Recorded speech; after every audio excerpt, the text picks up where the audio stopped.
Essa questão do sentido é porque cada um de nós temos um conjunto de valores. E mesmo as crianças, ela já tem dentro dela, embora não ainda devidamente formatada, mas tem uma personalidade ali. E a gente trabalha em cima da metodologia de 4 personalidades, que é o executor, o comunicador, o analítico e o planejador. Ambas personalidades têm aspectos positivos e aspectos que a gente poderia falar negativo ou a desenvolver. Isso anda junto. Então, e cada um desses temperamentos dá valor a uma coisa. O planejador, ele gosta muito de planejar, ele não gosta muito de falar. Já o comunicador, ele não planeja nada, ele fala na hora. São habilidades. O que gosta de fazer sem falar é habilidade. O que gosta de falar sem planejar, ele tem habilidade para aquilo. Então, às vezes, a gente vê uma criança fazendo uma coisa que no normal dela, e a gente pode criticar, porque aquilo é um ponto fraco para mim. Ou aquilo não faz sentido para mim, mas faz sentido para ele.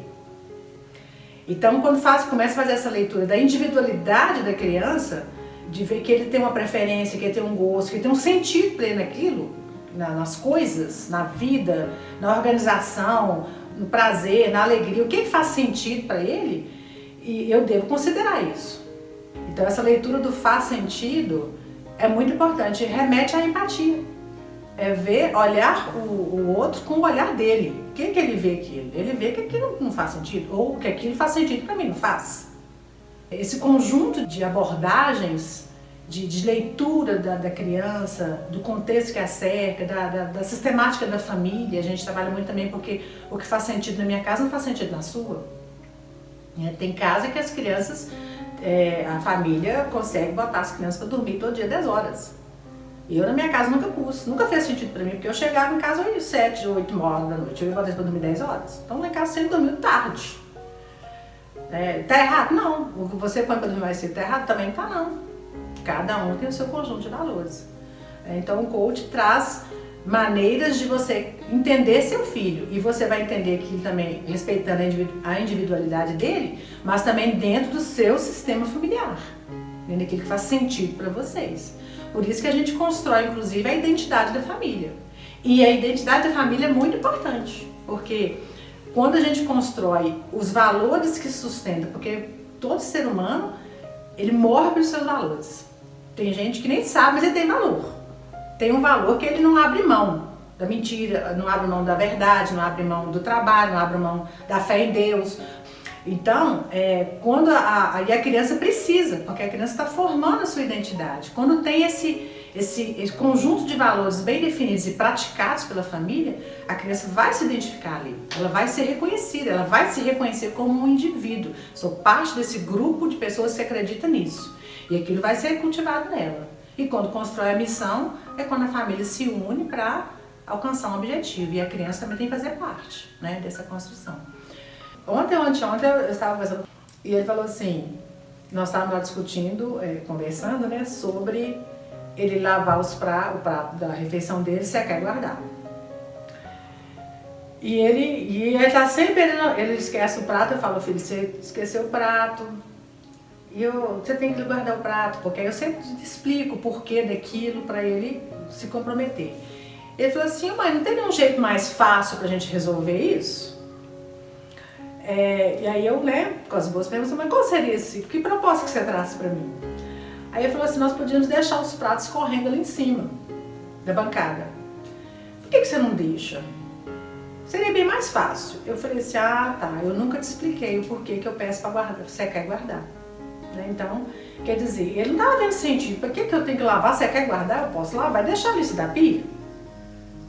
E de fato, às vezes a gente até deixa mesmo. Mas aí então eu fui a me atender, eu não tinha explicado para ele, então ele não estava vendo sentido de guardar o prato, secar e guardar. Olha, filha, aí eu expliquei, eu seco e guardo porque a minha bancada é pequena. Então não cabe, não tem um espaço grande para deixar vasilhas escorrendo. Então eu acho melhor nós lavar, secar e guardar, porque se eu for picar uma verdura, a bancada tá ali, se eu fazer um suco é a mesma bancada. E a panela que eu tiro do fogão também eu ponho nesse mesmo lugar, então não dá para ficar todas as vasilhas ali. Por isso que eu peço vocês para lavar, secar e guardar, por esse sentido. Mas quando ele fez essa pergunta, eu fui me atentei. Eu falei, realmente, eu não dei o sentido porque que eu estou pedindo para secar e guardar. E ele tem razão, você lava e está lavado. Não precisa secar e guardar, né? O faz sentido é saber o que faz sentido e não julgar. Porque eu posso criticar uma criança porque na maneira que ela organiza o guarda-roupa, né? Ela tem uma maneira de organizar, ela fez sentido para ela colocar as calças e as camisas juntas. De repente ela tá pensando na cabeça dela que eu gosto de usar essa calça com essa camisa, então eu já vou guardar os dois juntos. Agora eu não, eu já gosto de camisas de um lado, calças de outro. Porque para mim faz sentido assim. Então quando eu vou me relacionar com a criança, é muito importante eu entender ela. O que faz sentido para ela? Obviamente, claro, tem certas coisas que elas vão precisar de serem puxadas ao controle, à regulação, né? Por exemplo, as crianças sempre elas não gostam de escovar o dente. Pô, aí não faz sentido ficar sem escovar dente. Ah, mas pra que escovar dente? Daqui a pouco eu vou comer de novo? Eu já ouvi essa justificativa. Eu vou comer daqui a pouco, porque eu vou escovar dente? Isso aí, olha, então me explica. Se você não escovar dente, o que vai acontecer com seus dentes? Então eu chamo ele a pensar. Vai juntar cárie e você vai perder os dentes no futuro. Ou futuro longe ou perto, né? Então, essa questão do faz sentido, nem sempre, não é assim taxativo. Faz sentido e vai fazer do jeito dele, não, né? Mas tem certas coisas e isso cada família vai saber o que vai poder flexibilizar, o que vai poder acatar, né? Mas o importante é bacana e o produtivo é reconhecer na criança um indivíduo e ali tem um conjunto já de características da personalidade dele e que deve ser respeitado. Deve ser considerado, valorizado, né? Ou direcionado para aquilo que a gente acredita que é o melhor para eles, pensando, por exemplo, no caso da escovação de dentes. Então, essa questão do faz sentido tem muito isso mesmo, é não julgar. Não julgue. Muitas vezes a gente relaciona com a criança e a gente até faz uma boa pergunta para ele, aí ele vai, entende, faz um combinado, mas aí a gente fala assim, você vai fazer mesmo, né? Ah, aí você julgou. Você julgou a capacidade dele de seguir com o combinado que ele se empenhou. Aí já cai por terra.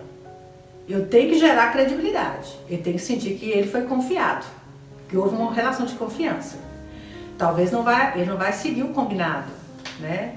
Que é uma das maneiras de relacionar com a criança. Da primeira e da segunda vez. Deixe ele no tempo dele. E aí, também não tem um tempo certo de retomar aquele combinado. Cada família tem a sua sistemática. Mas pode chamar, olha, nós fizemos tal combinado e estou percebendo que você não está conseguindo cumprir. Você quer rever o combinado? Você pensa uma outra maneira de a gente fazer tal coisa? Pra gente fazer um novo combinado? Ou vamos continuar com o outro? Então, chamar ele é responsabilidade. Mas a questão de julgar, de criticar, é muito negativo na relação com a criança. Até porque ele está ainda em formação da sua identidade. Se ele só receber crítica, ele não vai ter valor próprio. A autoestima dele não vai ser aguçada. Então ele tem que receber o elogio. Tem uma outra coisa muito interessante, é sobre os momentos de conversa para correção e os momentos de conversa e de elogio. Infelizmente, a gente tem uma concepção de educar pela punição. Eu puno, chamo atenção, aí foi educado, né? Foi corrigido aquele comportamento. Mas se a gente soubesse a dimensão de que uma conversa de parabéns, de elogio, o poder que tem, a gente usava ele com muito mais frequência. Porque quando a pessoa, adultos, quando a gente recebe um elogio, um feedback positivo, a gente mesmo, surge em nós a força para me mudar aquilo que está negativo. Não precisa de ninguém falar. Porque eu fui elogiada, o meu ego foi aguçado, foi elevado, eu me sentir bem. E essa própria sensação vai me motivar a eu querer corrigir aquelas questões que precisam de correções, precisam de mudanças, né? Não que a gente também não vá nunca chamar atenção pelas questões que precisam de melhorar. Mas hoje a gente dá mais importância a isso. E a nossa proposta se não for maior, que seja igual. Que tenha momentos de elogio, de parabéns, de valorização do que ele fez, né? Ocorre também muitas vezes as pessoas querem uma mudança muito grande na criança para para reconhecer.